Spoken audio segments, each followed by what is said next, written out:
Hello everybody, welcome to this video. So just really quickly, this video will focus on one of the aspects of this live orchestral mix, which is the master automation. But you can actually check the full mix deconstruction on YouTube. It's the previous video I posted just before this one. This is actually a mix I did for a contest, which I won, and some people wanted to see what I did, and I thought I might make a mix deconstruction of it on YouTube. So go check out the whole thing if you want, but let's get started. So just to preface this, this is more something that's related to live orchestral mixing. Of course, you can do this on samples as well, but this is more useful for live orchestra, as you will see in a second. Now, let's actually see the last step, which is the master automation, and this is actually quite a big one. All these automation lines are on the pre-master, so affecting pretty much all of this at once. So all these groups are sending to the pre-master, including the all rooms bus as well. And I have a bunch of processing on this. And the reason I have so much processing on the pre-master is because of the recordings, because I wanted to have more control over the color, I would say, and the tonal balance across different sections. So all of this processing kind of adapts to the playing. So let's check out exactly what it does. So the reason I'm doing it on the pre-master is because this automation is to fix problems which are not possible to fix individually. It's kind of broad, I would say, performance automation. So kind of to tweak the tonal balance due to the performance or fix certain booming notes and stuff like that. And in that case, the problems kind of happened in all the mics at once. It was just more easy to address this in the pre-master as opposed to like in every single bus, you know. You will understand once I show you. So first of all, let's start by the top here. So there is a Gullfoss. So this is actually the second Gullfoss. Actually, let's start by the beginning. It's more simple. Okay. Oh, I guess my voice is going through this too. So first we have an EQ. So this is just to kind of target individual resonances, kind of trends I noticed in the orchestra, such as certain sections having slightly too much high mids, certain notes resonating, as you can see, just a bit too much bass overall. So all this was kind of tweaked after the fact, just fine-tuning what I did in the groups, basically, but in the master. So this is a mastering EQ, really. Now, I have some automation, I believe, in this. Let's see. Yeah, so there is one point of automation, which is this second line here, the green line. This is cutting bass. Oh yeah, so there was, so this note here was just kind of woomy and not very defined.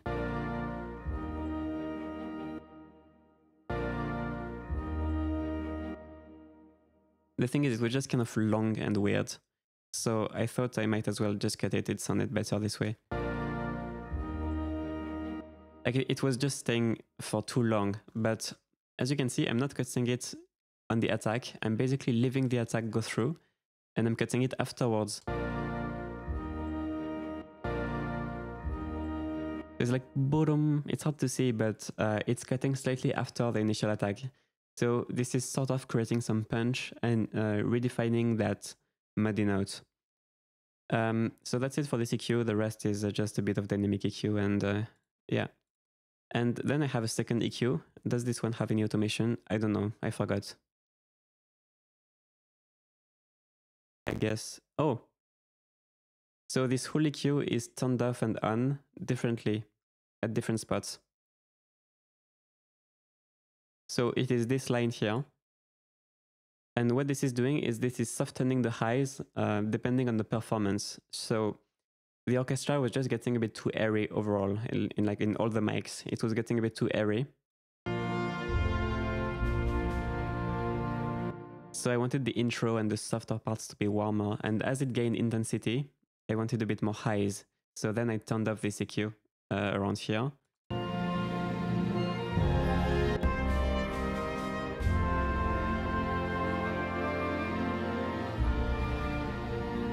It just kind of opens the sound very slightly. And then softening the sound again here.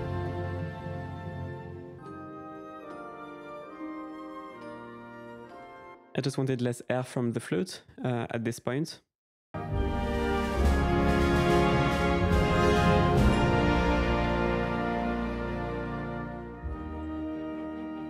This is subtle, but disabling this EQ in the softer parts just creates more of a distant vibe. It's very subtle, but it just creates a bit more contrast, basically, between the loud parts and the quiet parts.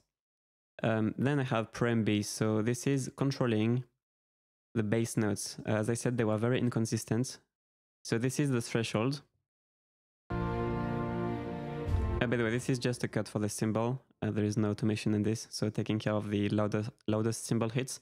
But this one is the important one. I'm automating the threshold to basically control all the plucky pizzicatos.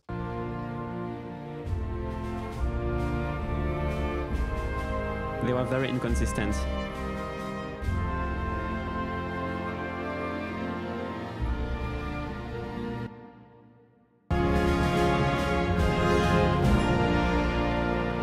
But here it was fine. Like in the louder parts, I actually wanted to leave more through because there was more mids from the orchestra to kind of balance out the bass notes.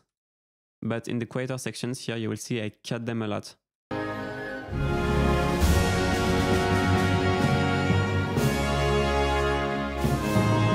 So yeah, I'm really not cutting the bass here, but check this out.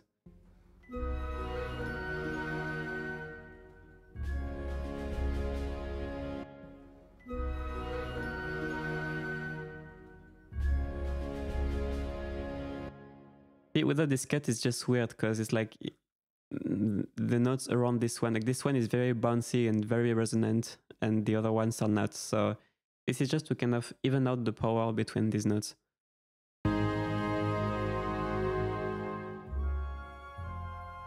See, the second one is fine, but the first one was...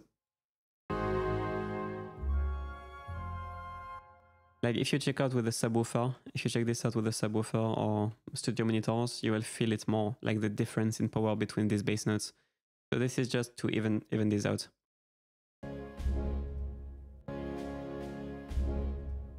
Like this is enough bass. If I put the threshold up, it's just slightly too boomy. So again, fine-tuning not every, but most of the problematic bass notes. And yeah, this is for the cymbal, I believe.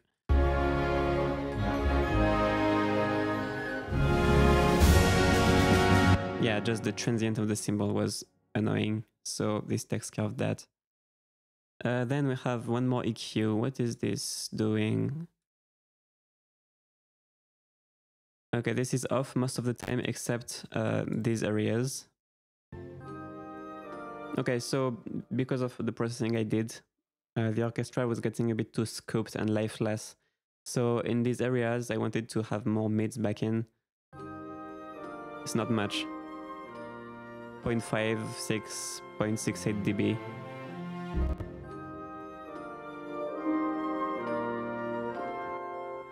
You can hear, just the goal was to make things warmer in these spots. Because it was getting a bit airy and too harsh with all the processing.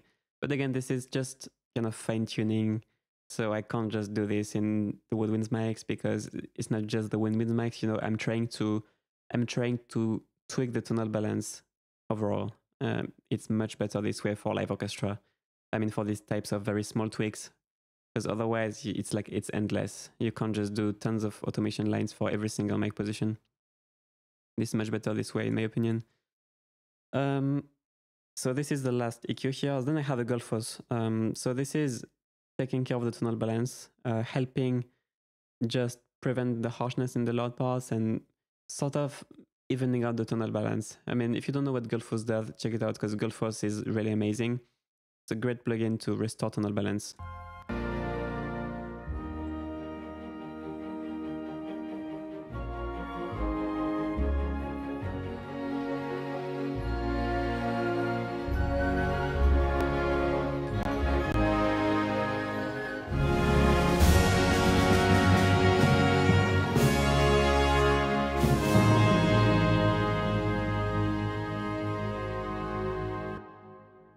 Again, this is kind of adapting to what's going on in the mix. I have a second golf force going on, but narrow range. So this is just to take care of the 190 to 2K, even more.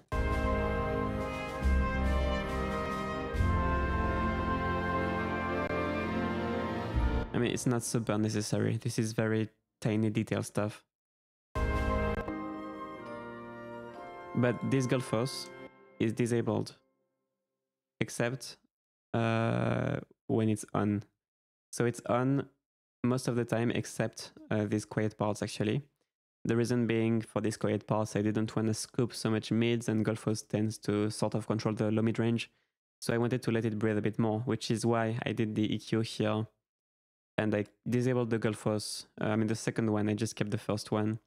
I disabled the second one to let the mids breathe a bit more for these quiet parts. So this is off. And then this is on again.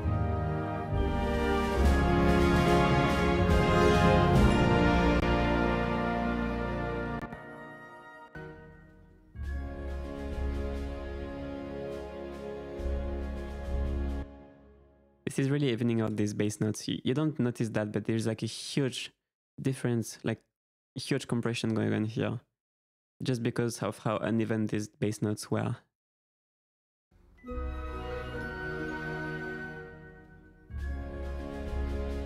See, I just wanted these two notes to be soft, like bong bong.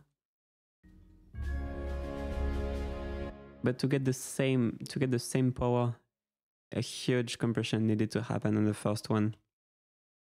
Okay, then I have Elysia EQ, just air boosting a bit, and actually adding a little bit of bottom end around 70 Hz, but just half a dB. And mostly just a bit of an air boost. So this is a very nice EQ for air. I like it. And then I have a G gain. This is just gain automation for the whole mix. So I'm actually automating the whole mix volume post all plugins. So this is literally the output volume of like the mix.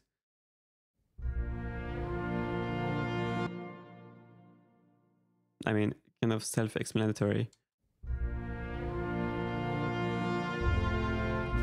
I mean, this is some try-hard stuff. Like, I didn't have to do this, and honestly, it's fine without. But you know, somehow I felt like the performance. Maybe it's the recordings. I don't know. It just could breathe a little more, so you can kind of enhance the dynamics of certain phrases by doing this.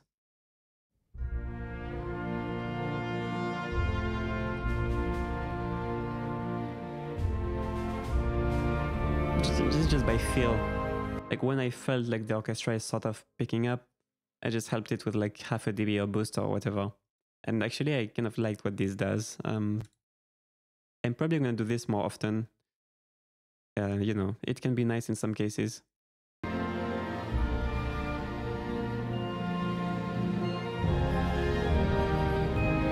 You know, it sort of makes certain passages a bit more dramatic, even though you don't really hear it.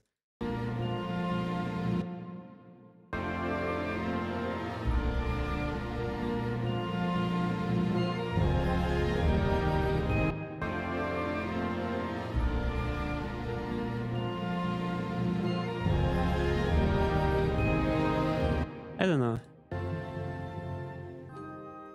So to be clear, you don't need these plugins in particular to do this. Like the whole concept is just kind of automating different parameters to make a certain thing kind of breathe and evolve depending on what's going on. So this is sort of, I guess, performance automation, tweaking the tonal balance depending on the performance. You know, it's very subtle stuff, but I think it can add a lot. And it can fix some issues that are very difficult to fix in individual things. Like buses. So yeah, I hope it was interesting, guys, and I will see you later. Cheers.